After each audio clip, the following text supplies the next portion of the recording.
Yo, it's ODB, Our Lifestyle Podcast. I started this video a few minutes ago, and I don't know if you've ever had this happen to you. The camera just force closes, and you're like, where's the video? And it doesn't look like it's there. Generally, it'll pop up in your photos, in your album a little bit later. It's so bizarre, but let's try this one more time. I guess I had a dry run. So this is issue 39 of Mini Truckin Magazine. Let's jump right in. There's a very cool tie-in to a previous issue as well. Pretty cool stuff. Check us out. Any podcast app, search OLP. We just had a milestone episode 250. Shout out to Doug Starbuck. He had the first truck to grace the cover twice. Rest in peace, Ernie Macias. We also found out our friend Oliver, his dad Pops, he passed away. Much love, rest in peace to their fams. All right, let's jump in, y'all. Before we get in, I did want to give a shout out. I forget who sent this to us a long time ago. We gave him a shout out many moons ago on Instagram. This guy sells these on eBay. Check them out if that's something you're interested in. They're pretty affordable if I remember correctly. Pretty cool stuff. All right, issue 39, Shartsis shot it. Say that 3 times fast. Courtney has the insert photo up top. It also ties into this issue. So we are OLP. Let's jump right in.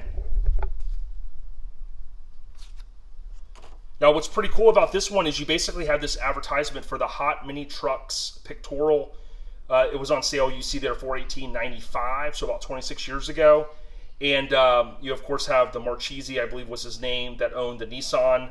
You have Ballistic, you have the Mazda, you have the Sonoma, old school stereo, and a motor shot right here. Classic issue, kind of getting harder to find. I'll have to go through that one at some point. Still an ad on the left. One of my favorites here, the table of contents. You get a chance to see the little insight there. McMullen and Yee's own in-house studio. Mike Shartsis, he shot it. And again, you see where Courtney shot the reso coverage. Plenty of good content for this one, including truxarossa. Shout out to everyone that continues to watch, come back, comment, subscribe, all that fun stuff. Really appreciate the thumbs up, appreciate the comments, get a lot of love. More love than I thought we would get on these. Oftentimes, I remind people the main reason I started doing this is to kind of do a library, if you will, of each issue, because oftentimes, you know, you've had family members or pops or whoever, you know, maybe your dad, as I mentioned, was featured and you're looking for it, and this gives you that opportunity. I would tell you that you can go back and scrub all of the previous, if you just look at our channel, we have all of the issues going back to issue 1. You can kind of just scrub through them really quick and check it out, whatever you're looking for. This is Subterranean Blues, really clean, 88 Donald Dustin, the Blazer, super clean.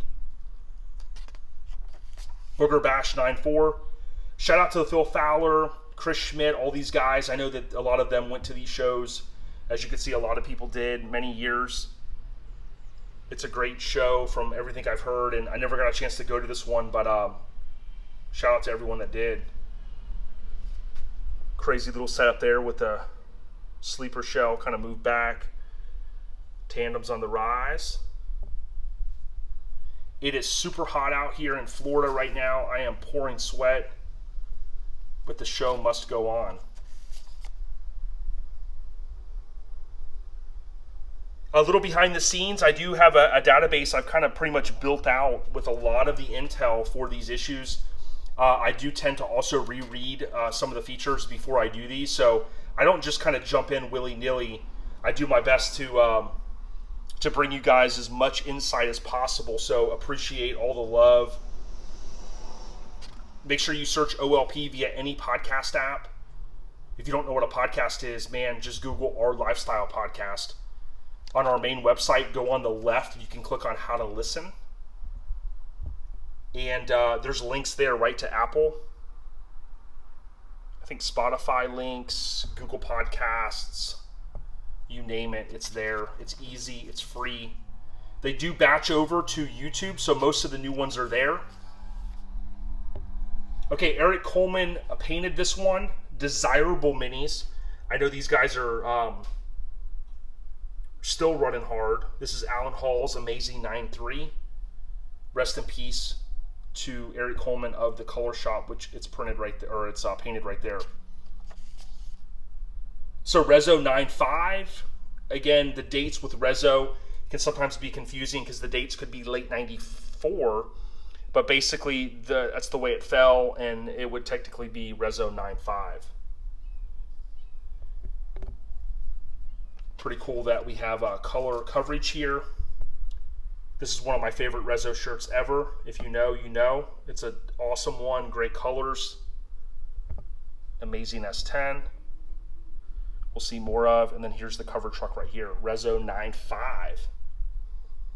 I went to Rezo 1 year, and man, it was awesome.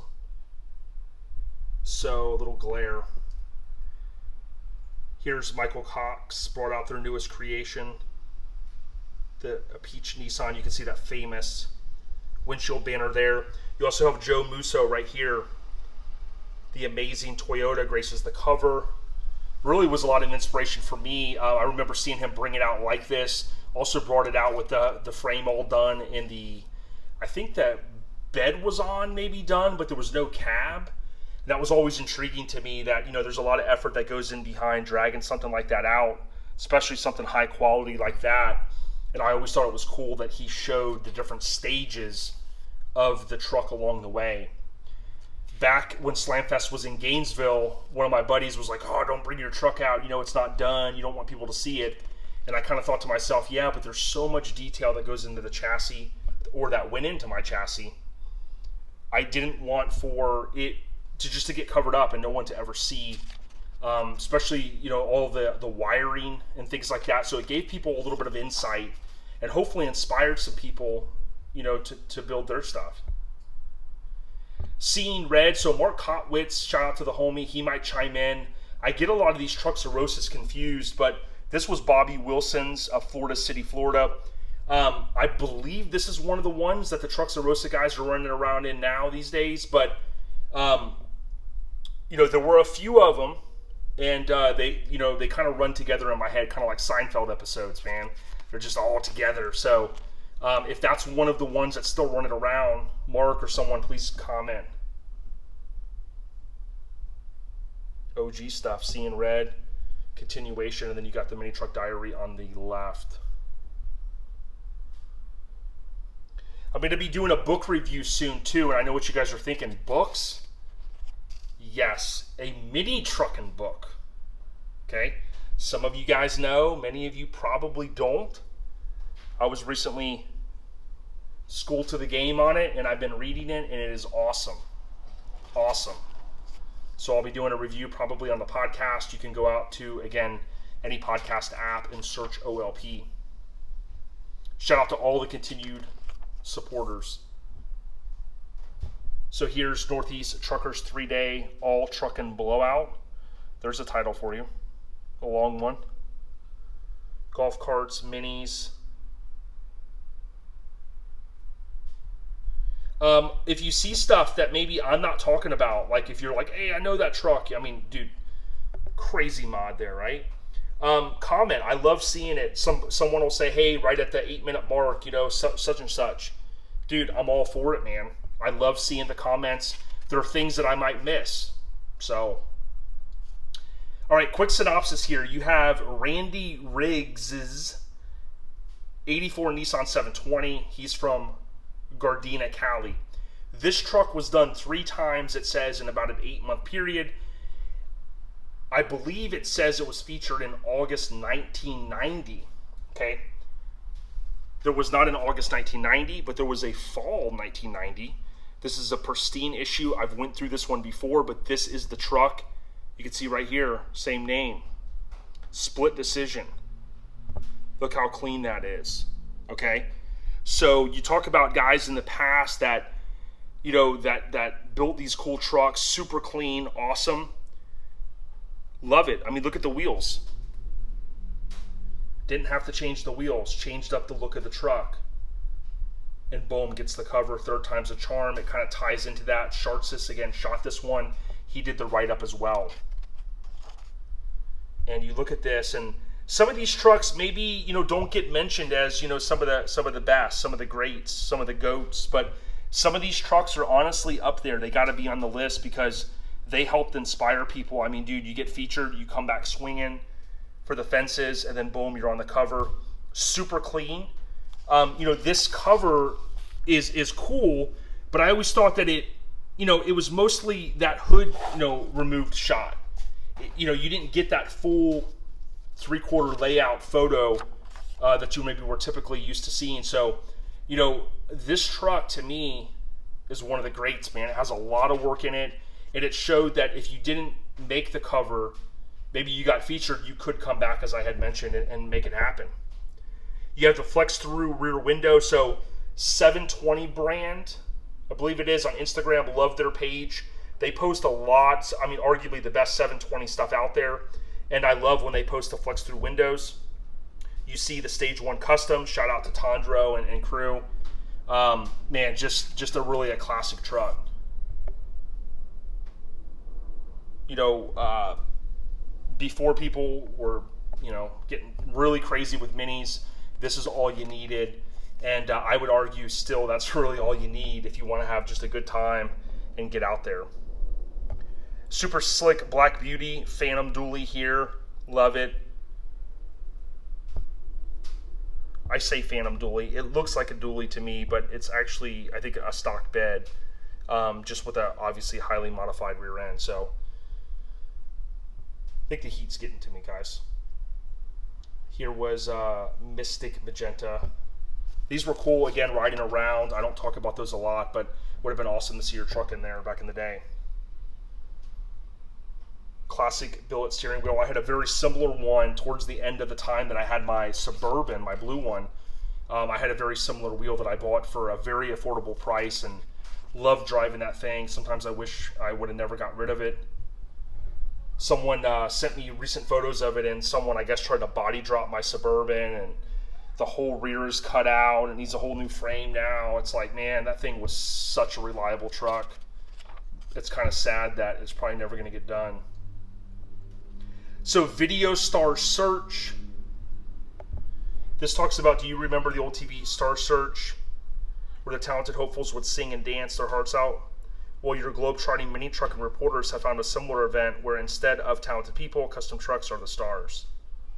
Substituting in for Ed McMahon is DJ Magic Mike and the Royal Posse. Shout out to our homie DJ Maze. He has become friends with Magic Mike. I've mentioned that before.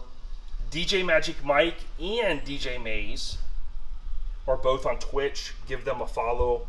If you've never used Twitch, like I had never used Twitch, download it. Search for these guys, man. You'll get a notification when they go live. They do some cool stuff. I love it. DJ Magic Mike, really a legend, just like this truck is a legend in Florida.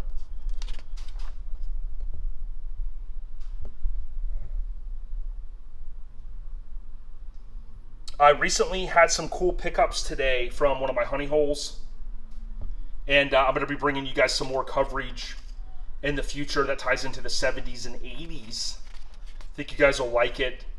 Got to expand the content, got to keep the pedal stomped. Do it for the scene, do it for the love of the scene. Mini Truckin Sketchpad. The Mickey Thompson Motorsports Expo. Check that out. Laid out.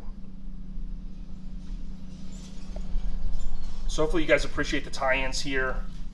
This is issue 39. Of course, as I mentioned, we are monthly. This is the 5th straight issue of the monthly magazine. And from November of the previous year all the way to the end, it stays monthly. This kind of changes a little bit. Mini Truckin Scene, I think this was kind of like an update to Mini Truckin Marquee that we saw in many of the other early issues, I believe.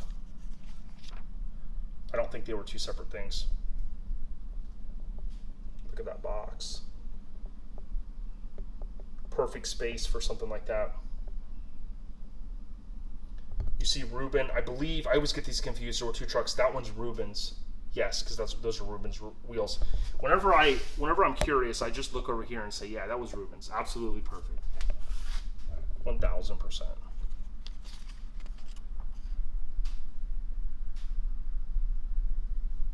Fun stuff here. If you're not feeling old yet, a couple of days ago was the 30th anniversary of the casting call for Nirvana's Smells Like Teen Spirit video shoot. Yes, you can actually go out there. There's a couple guys I follow, including Scott on Tape on YouTube. A few of the guys have figured out where the filming location of that was, and there was a flyer that was distributed, and I'll share that sometime. I have an image of it. But 30 years ago this month, they called for certain kind of folks to come together in Cali into a big warehouse where they shoot TV shows and I guess like a production type deal and film that video. Sound streams on the back. So again, you basically have, this is March 95. I tend to go by the number system that I've created, which is 1 through the end, 269, right? And this is 39. So pretty cool, man. Super clean truck. Much love, much respect to the owner of this one. Do you guys know if it's still around? Randy Riggs here, of course, at the time, it looks like he was living in Carson, Cali. And we are OLP. We keep the pedal stopped. Hopefully you guys will too. Check us out, ourlifestylepodcast.com. We've got plenty of merch, including the Back to the Future merchandise, the Ada Air, one of our top sellers of all time. ODB, I approve this message. We got you.